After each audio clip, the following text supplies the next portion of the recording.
All right, man, you ready to do this? I'm ready, brother. Are you ready? Yeah, man. Yo, what up? This is Mike Brown, and this is The Art of Letting Go. I'm waiting for like the little let it go, let it go. Shout out Alpha, man, for that. Man, this has been a long time coming.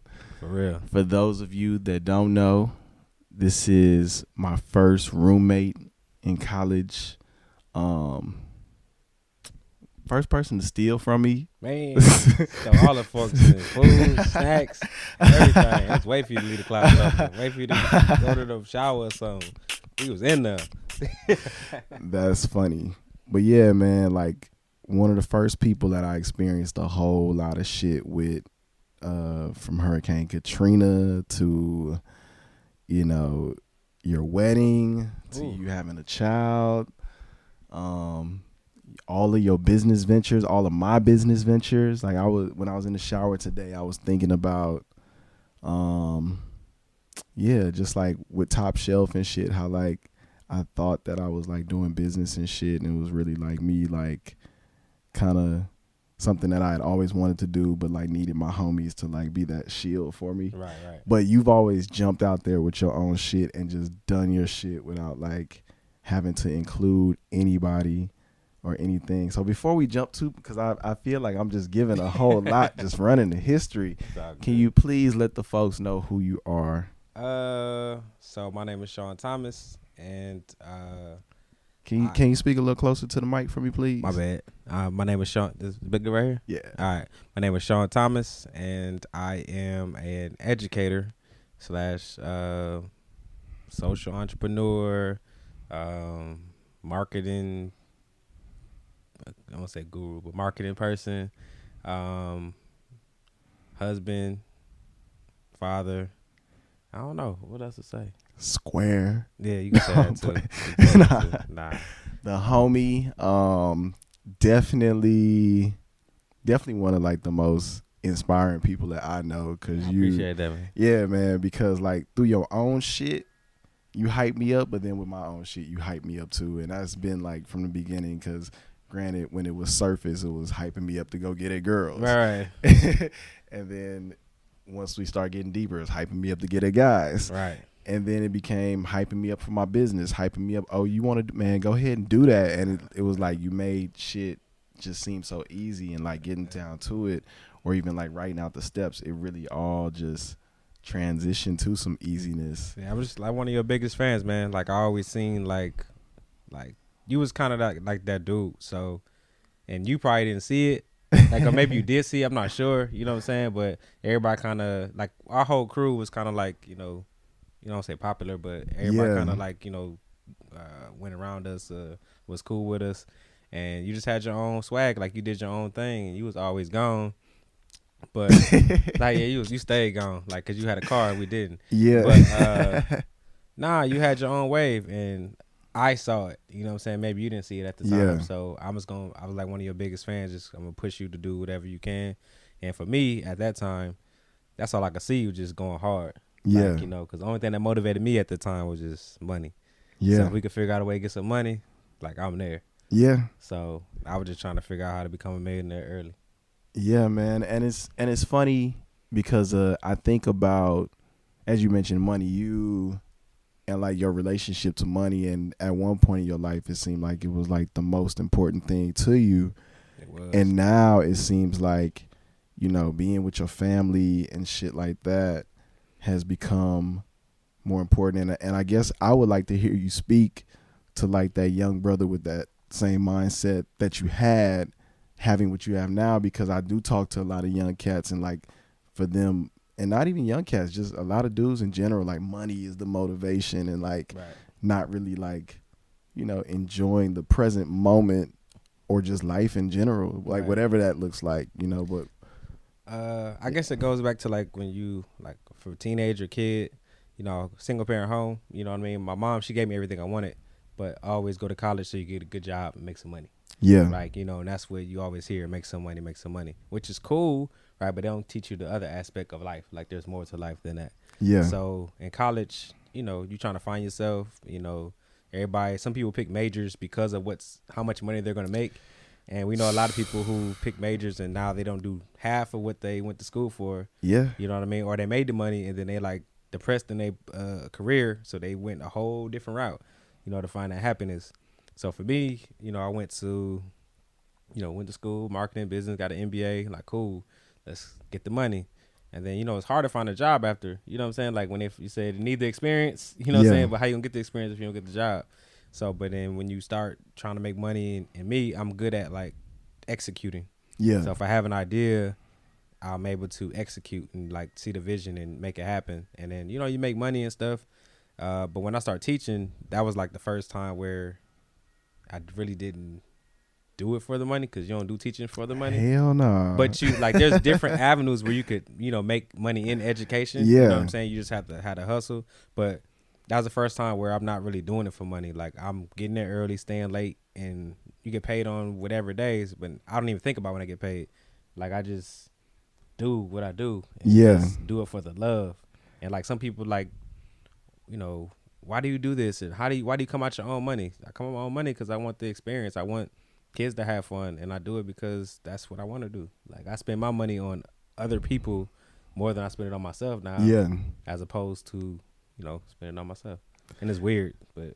So what was the moment you felt that transition? Because I think about, like I said, seeing you going from like being very money driven to now working in a profession where you seem like you're having the most fun you've ever had in your life. I am. And you're probably not making nowhere near what you thought you would be making. But when did that feeling hit you? Like, what did that feel like?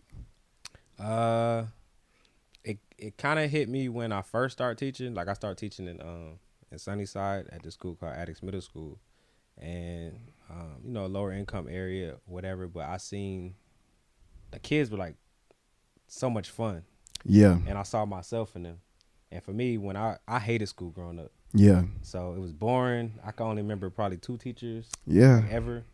And I didn't want to be that person. So for me, I saw them having fun, and they laughing, and we learning at the same time. And I found myself getting to work early, staying late. The second semester, my first semester teaching, I was terrible. Like, I ain't gonna lie, 'cause I had 1 foot in, 1 foot out. I was still trying to do. But you're supposed to be though. But yeah, you are. But I was like complete terrible, bro. Like, yeah. Like, if I had to look at myself, if I had to watch a video of myself, I almost didn't make it. Right? and that's just because of me personally. Yeah. But that was like the key. I saw myself in them, and you don't see too many male black educators. Yeah. So when I figured I wanted to be that. It's a different feeling, man. I know for me, when I first started doing this shit, like initially, because I was doing the lower income schools and shit, and initially I was really drawn to that because I felt like I was making an impact and all this other shit. Right. And then it started to wear on me emotionally. Yes. Because I cared too much. Yes. So I ended up switching to where I'm at now, mm-hmm. which is like a more diverse school. How you feel about that? Like, you know what I mean? Do you feel like you have the like as much of an impact, like, through kids who, I guess, who have a leg up versus those who don't?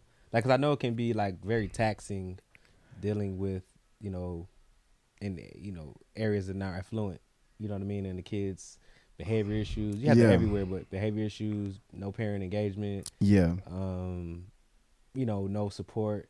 Mm-hmm. It can be very emotionally and mentally draining. Very. Right? So very. But then at the end of the day, like, you see the impact you have. So how does that, like, do you have the same, impact of feeling that you do? It leaves me a little torn because I would love to help the community. Right. But at the same time, I feel like a lot of the kids in the community are going through far more than I can really help with at this stage in my life. Okay. So it makes it hard for me to work in the lower income schools because I care so much. Right. And there's only so much I can do. Right. But going here, I feel like I'm making an impact. Maybe not so much being like the black role model mm-hmm. at this school, but definitely exposing my school to what Black culture is through me, you know, and even connecting with the kids by exposing them to music that I listen to. And like I definitely feel like I'm making a very big impact where I'm at. I ain't look at it from that angle. Yeah. So yeah, because they may not see. And my reality is I grew up in the suburbs. Right. So yeah, it's gonna be a little easier for me to connect with a kid from the suburbs. Right. You know, and not that I want it to be that way, but it kind of works that way because, you know, when I was teaching in some of the lower income schools, like I would see how other teachers would handle kids. Yeah, I remember we used to have them conversations. Yeah, and I can't be that person to handle a kid because, you know, they're not slaves. They're and kid, yeah, right? absolutely. They're kid. Absolutely. That's right. So how are you? Like, are you happy? Like at this point in your life? Like as far as like just in life in general? Yeah, like in general. Like okay, like we are 33. Or Yeah. 33 or 32? 33. 33. All right. It's probably not where you expected your life to be 10 years ago. Right. Right. But at this point in your life, are you generally happy? Like on a scale of 1 to 10, would you say that you passing? I would say I'm passing.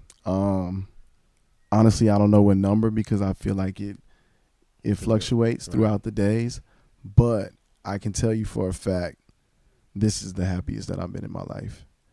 And I know it just by just being in tune with myself. I feel very self-aware, very present, and I know I say that shit a lot, but I think that is what's bringing me my happiness because even when shit feels hard, it's like, okay, I done got through everything that I've been through in my life. So why would I just not succeed now? So what like motivates you at this point? Oh man, what motivates me at this point? Like to do what you do, like to do the podcast, to work where you work, to get up every day, the friends you like. What motivates you? Like why do you keep going? Why do you keep trying to aspire?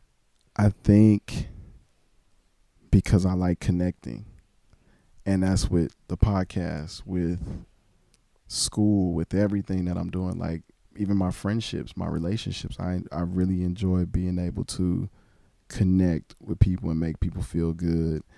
And I think that's what drives me with all the shit that I'm doing.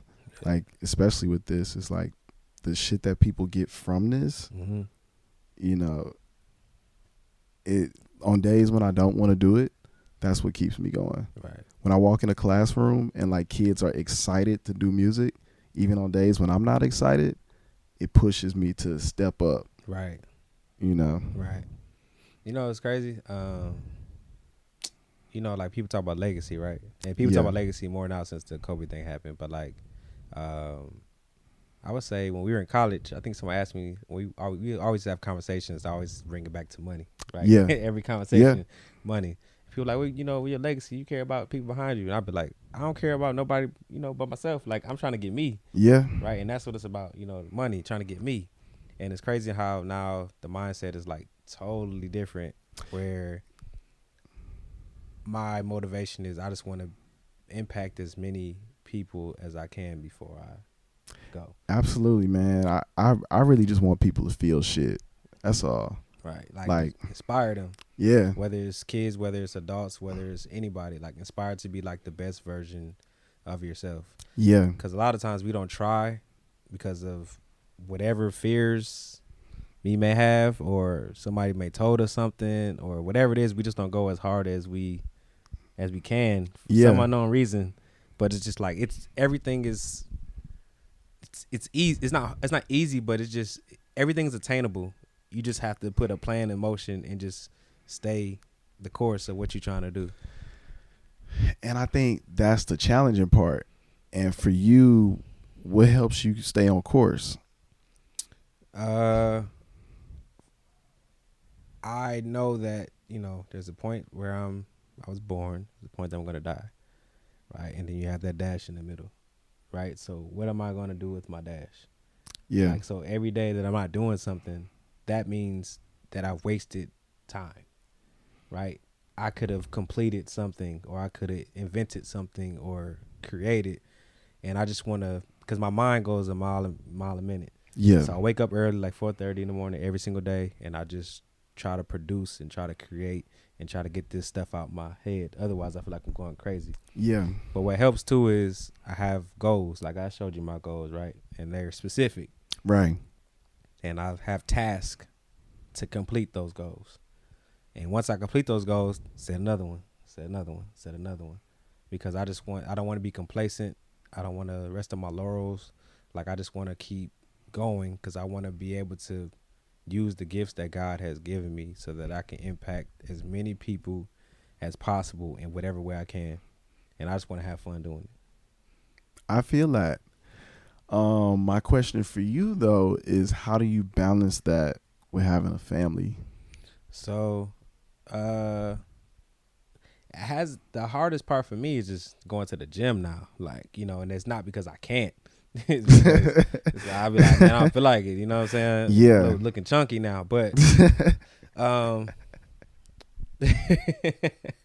for real, step on the scale, that thing do not agree. But for me, balance, it took a minute at first, but it's not as hard anymore.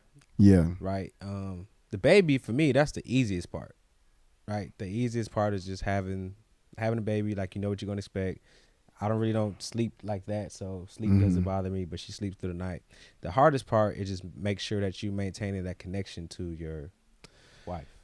Yeah. Right, you know what I mean? Because you're gonna go through that different thing. And once you got your routine, it's cool. So I had to change my routine as far as when I used to come home before the baby.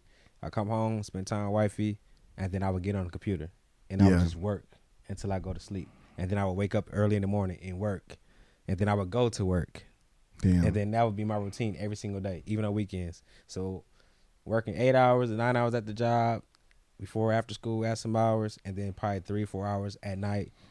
So I work like 15, 16-hour days. Yeah. Spend time with wifey, and that's it. But now I can't do that because honestly, I feel guilty because my daughter, she goes to daycare. Of course, I work. Yeah. So drop her off in the morning, and then she comes home.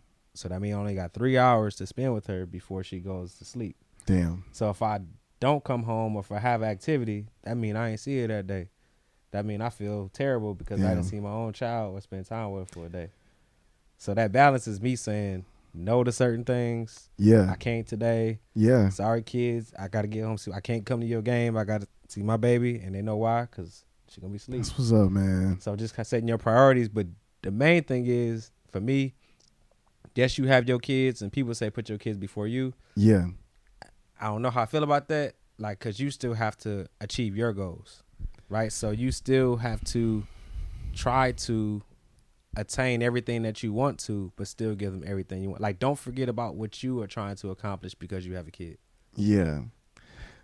And that's interesting because that's something that my mom, and we recording in my parents' house, but that's something my mom always says is that she puts her kids before her. And I've always wondered, like, how can you be well if you're putting someone else before yourself? Right. Put yourself first. Like, and people may say that's selfish, but your kid is not going to be all right if you're not all right. And then you may hold some type of resentment if they don't do what you or turn out the way that you want to because you sacrifice so much.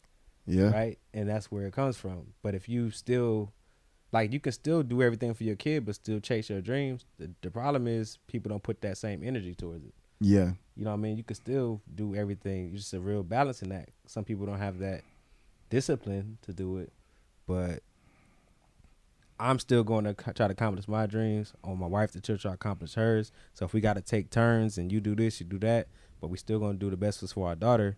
But at the same time, I'm not going to forget about what I'm trying to do. You still on the journey. Right. That's, man. It sounds crazy when you say it, but it for me, I doesn't. just It sound like takes it's a lot of strength, man. It's a realist. It takes a lot of strength. Something that I think about as I talk to you is, what is your, and you don't have to have one, but what is your biggest fear as a parent?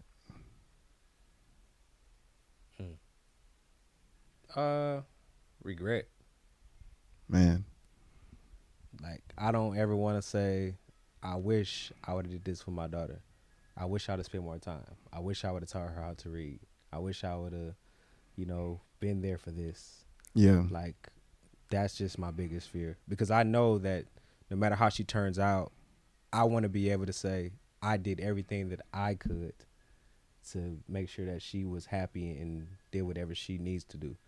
Like, if she wants to go to school, she can. If she wants to just say, forget it, I want to travel the world forever. If I want to be a bum, be the best bum that you can.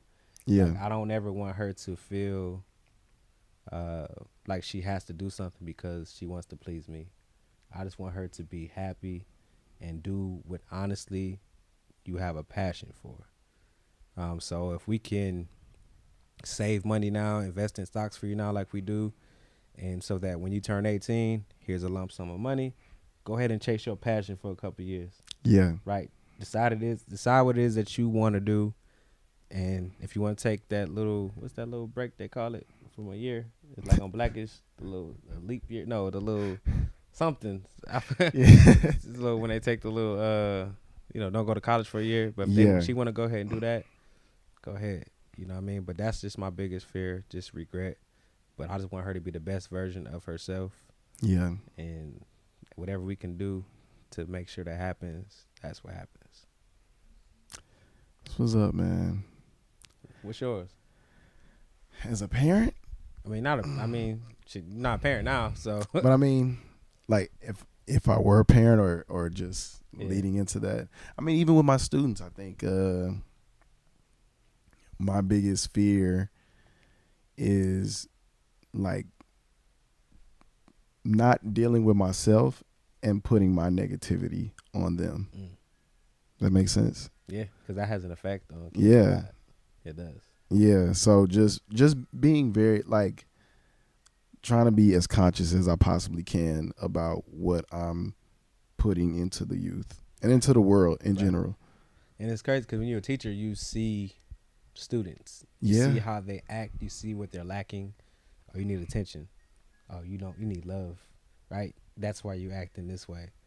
And I don't ever, of course, you can't give your kid's going to want something. You know what I mean? Right. It's not, you're not going to give them, they're going to miss something.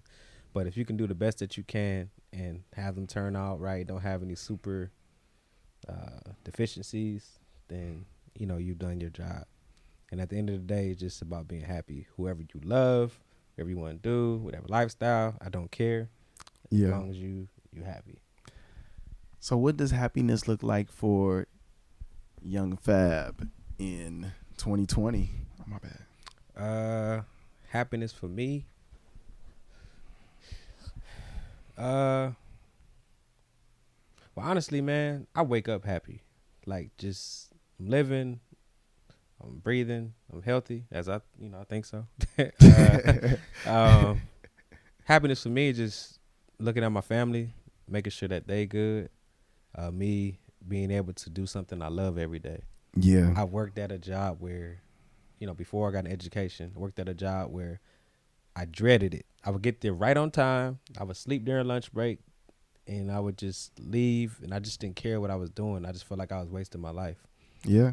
So happiness for me is doing something that I love and being able to impact in a positive way as many people as I can, and also seeing and helping my daughter grow to be the best version of herself.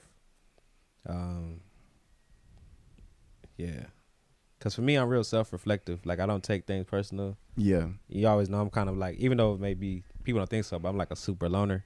Yeah. And I think our whole crew is like loners. I think so. I think that's why we all connected, though, because we all and maybe not loners, maybe more individualist.